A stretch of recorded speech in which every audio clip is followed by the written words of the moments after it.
Ассаламуалейкум, құрметті көрермендер. Бүгін мен сіздерге үй жағдайында қалай кепси дайындауға болатынын көрсететін боламын. Бірінші, құстың аяғын пышақпен осылай кесіп аламыз. Жақсылап тұрып, оның сыртын алып тастаймыз.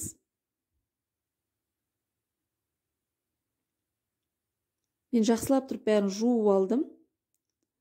Бізге қызыл бұрыш, қара бұрыш, тоз, лимон, чеснок, мед керек болады. Менде натуральный мед. Негізі қарапайым простой мед сала берсеңіздер болады. Чеснок теркіден бүткізіп саламыз. Қызыл бұрыштан 2 қасық саламыз. Қара бұрыштан 1 қасық саламыз. Және де лимонды осылай сығып құямыз. 2 қасық тұз саламыз. 1 қасық мед саламыз. Маған 2 бокал су кетті. Сіздер енді өздеріңіздің ыдысыңыздағы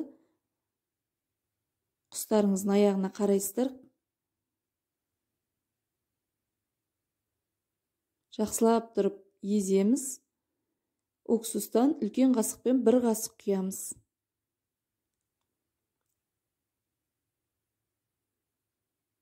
Осының барлығын құйып 2 сағатқа тұндырып қоямыз.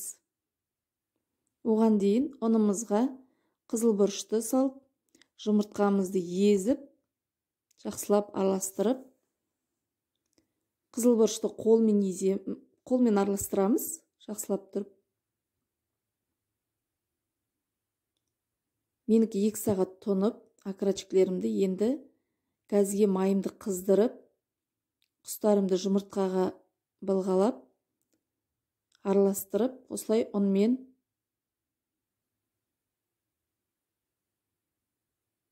2 мәрте айналдырып жасаймын. Осылай жұмыртқаны қайтадан. Негіз өзінің суына да араластыруға болады, бірақ маған осылай ыңғайлы.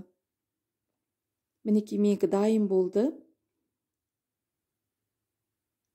Газдегі майымызды құйып, қызып тұр.